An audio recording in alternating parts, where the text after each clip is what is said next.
Tervetuloa ottelun jälkeiseen lehdistötilaisuuteen, kun ottelu täällä Saltex Areenalla Aeren Ankkureiden ja Tyrnävän tempauksen välillä on päättynyt Tyrnävän 1-2 voittoon. Ensimmäinen jakso 0-8, toinen 3-1 ja kotiutuslyöntikilpailu sitten Tyrnävän nimiin lukemiin 0-1.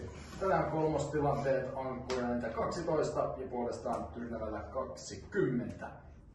Mennään ensimmäisenä tässä lehdistötilaisuudessa Tyrnävän ykköspalkittuun Iida Kylliseen, ja tänään oli monen näköisiä tilanteita kentällä aurinkoisessa säässä, niin perkaa vähän ottelu, että minkälainen se sinun silmin oli?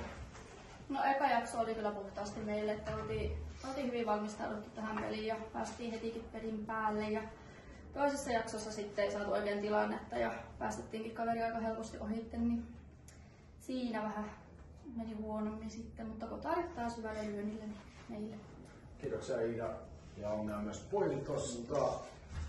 Seuraavaksi siirrytään Ankkureiden ykköspalkittuun Viljo Vallakkoseen, ja ensimmäinen jakso, niin kuin Iida sanoi, niin oli täysin Tyrnävän hallintaa, mutta toisella jaksolla sitten lopussa niin kaivoitte ne muutamat pisteet ja otettiin jaksovoiton siitä. Kotarit sitten puolestaan Tyrnävälle, niin kerro vähän, että minkälainen peli sinun mielestä? No, oli meille tosi vaikea peli ja ei oikein osuttu palloa. Että toisella jaksolla oli sitten hyvä tasonnosto ja tämmöistä pelistä niin pisteeseen pitää kyllä olla tyytyväinen ja siihen toiseen jaksoon. Kiitoksia myös Vilja, ja jos ei pelata enää mitään, niin voi nähdä loppuverkkoon.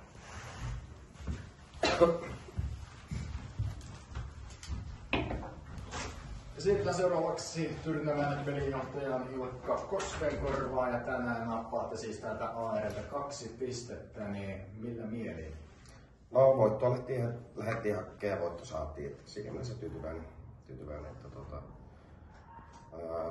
no eka jaksoa nyt oli meidän täysin, että siinä nyt ei mitään. Toisella jaksolla ei oikein tuossa sisällä, niin pikkusen möhöilittiin sinne itsekin ja ei oikein saatu sitä millään. Ja on se vaan sitkiä porukka tuolla järjyttää.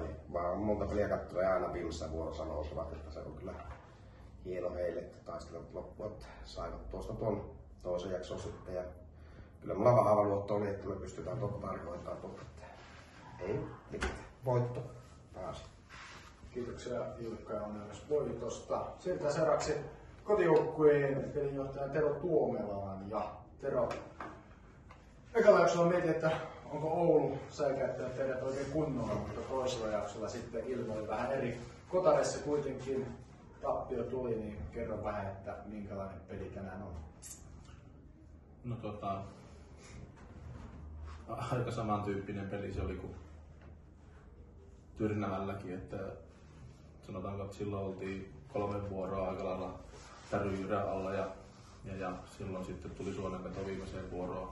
Mentiin silloin ohi tai itse asiassa taas ohi ja sitten toisella jaksolla rummuteltiin vähän enemmän. Tänään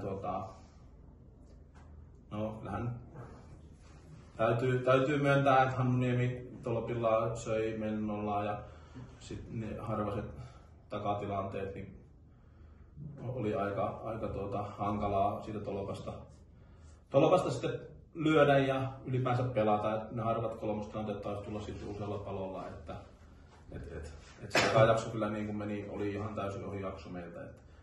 Sitten toiselle jaksolle siinä tauolla ei tarvinnut sillä huudella mitään, mutta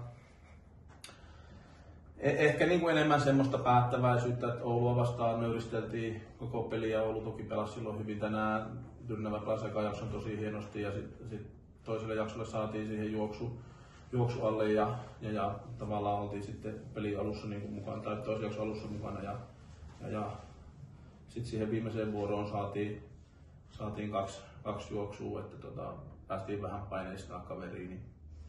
Niin toinen jakson voitto kyllä sillä lailla tyydyttää. Sitten taas Kotarissa niin oli aika lailla niin kuin 5-0 Hannuniemi vastaan Ankkurit. Että kyllä se niin kuin ykkösessä sanotaanko, että tuollainen tolppalukkari, niin sulla pitää sitten olla kyllä aika selvät sävelet, mitä niistä lyödään ja riittävät etenijät ja vastaavat. Kyllähän he oli syvyyspelaamistaan parantanut sieltä Tyrnävältä tähän peliin.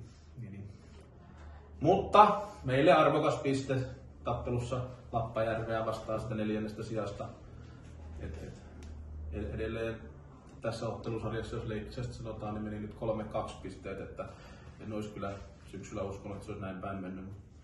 Joskus se pallo on pyöreä. Melkein aina. Kiitoksia. Tero, onko tuomarista jotain? Ei ole. Kiitoksia molemmille lehdistöllä. Yes, kiitos.